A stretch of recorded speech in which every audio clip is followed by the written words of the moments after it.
Allez, une nouvelle fois, on se retrouve à la presqu'île du Capellan. Je suis avec Eric aujourd'hui. Bonjour. Voilà, donc cette fois, j'ai bien lancé la caméra parce que la dernière fois, j'ai cru la lancer. En fait, il n'y avait rien qui tournait.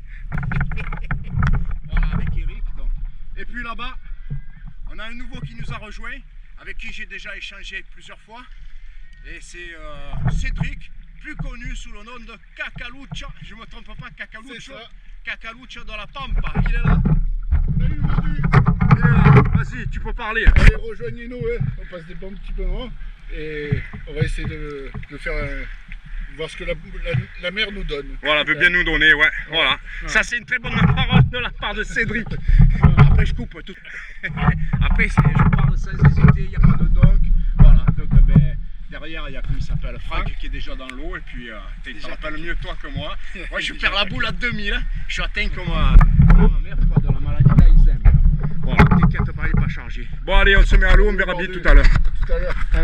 Sur ces belles pierres, depuis la surface, j'ai vu un joli labre merle se réfugier dans les pierres. Malheureusement, en ce moment, je joue de malchance. Hein. Je vais voir le poisson, mais arrivé à la hauteur de la pierre, ma caméra a planté, donc j'ai pas les images pour vous les montrer, ce qui est bien dommage parce que c'est un très très joli poisson. Et en plus de ça, bien sûr, j'ai pas réussi à le capturer. Donc, en gros, je n'ai rien perdu. Comme je vous le disais, ma caméra a planté, l'image est restée figée. Et bon, quand on est à la palme, eh bien, il ne reste qu'une seule solution. Hein, si on veut, entre guillemets, ne pas endommager la caméra, on peut pas enlever, on peut pas l'ouvrir, on peut pas ouvrir le boîtier dans l'eau, hein, et surtout, on peut pas enlever la batterie. Chose que j'ai fait une fois que je suis retourné à terre, ce qui permet de faire un reset à la caméra et du coup, eh ben, elle a fonctionné. Après, comme par magie, tout le reste de la sortie de ce jour-là. À l'issue de cet agachon durant lequel aucun poisson n'est approché, lors de ma remontée, j'ai entendu tout simplement un tir d'arbalète et je me suis dit que quelqu'un à proximité avait dû déclencher un tir. Et effectivement, lorsque je remonte à la surface, je m'aperçois que Franck, qui était à quelques mètres de moi, a un petit souci avec sa pointe de fusil. Aujourd'hui, Franck teste son nouveau fusil, le Salvimar Storm en 95 cm, un fusil très puissant. Il est puissant, hein? Il vient de tordre un peu la flèche. Ah ouais, putain, oui. Ah, dans l'axe. Ouais, je t'ai entendu tirer. Tu l'as eu? Non. Dommage. Putain, ouais. Tu vois un peu ce fusil que tu as là?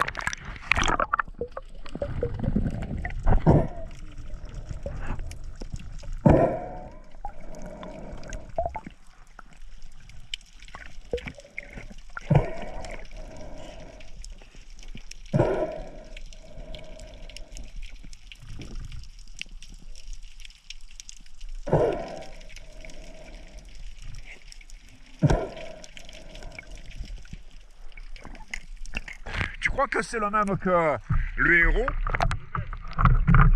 C'est juste un couleur qui change. Ah ouais, horizontal au lieu de vertical. Il y a un truc de... Ouais, lui il est vertical et l'autre il est horizontal. Ouais. C'est les mêmes. D'accord. Ah ouais, je vois ça quand la flèche a bien morflé.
profite encore une fois de cet agachon pour vous rappeler que l'association Les Mordus de Pêche Sous-Marine ont actuellement en ligne une tombola avec 9 magnifiques lots, dont le tirage aura lieu le 13 avril et les tickets sont au prix de 4 € l'unité ou 10 € le carnet de 3 tickets. J'espère que vous participerez afin de soutenir l'association et de gagner éventuellement un magnifique lot.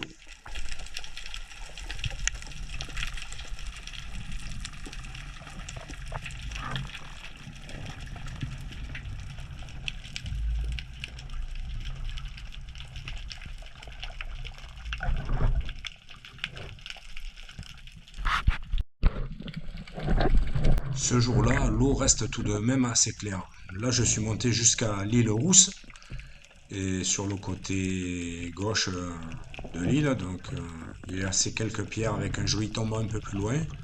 Là, il y a environ 12-13 mètres et puis bon, je me suis amusé à descendre pour voir si je tenais un peu mon apnée. Bon, il n'y avait rien d'extraordinaire, mais j'ai vu une sope qui était calée au fond. J'ai tenté un tir d'assez loin pour mon 90, hein, et puis j'ai été assez droit puisque même si je n'ai pas réussi à prendre de plein fouet le poisson, les quelques écailles que nous voyons là m'ont fait comprendre du moins que je l'avais éraflé certainement. Ça m'a fait un peu penser comme en chasse quand des fois on tire un pigeon ramier ou quoi qui a une envolée de plumes, une touffe de plumes qui éclate, quoi.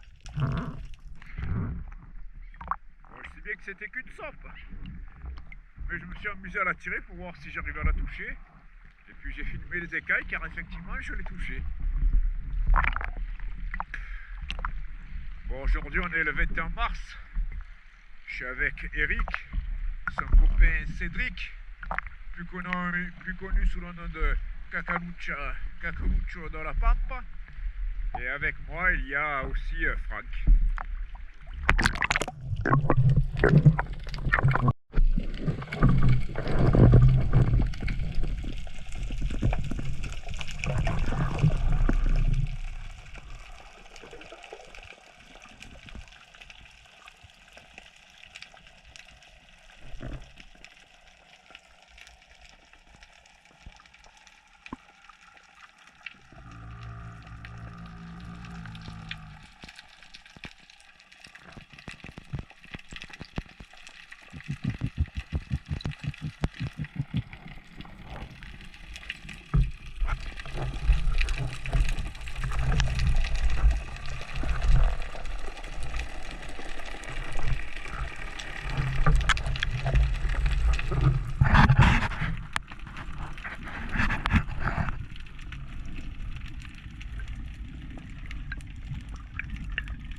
Chapon que tu as, non? Eh oui! Eh ouais, c'est un chapon, regarde comme il est beau! Tu vois, ah merde! Voilà, mets-le comme ça pour qu'on le voit bien. Oui, tourne un peu, Eric. Non, comme ça, même toi au soleil là, moi, c'est tout sombre. Putain, moi, il est joli, oh! Putain, bien! Oh, bravo. Bravo, Jeanne. Bravo.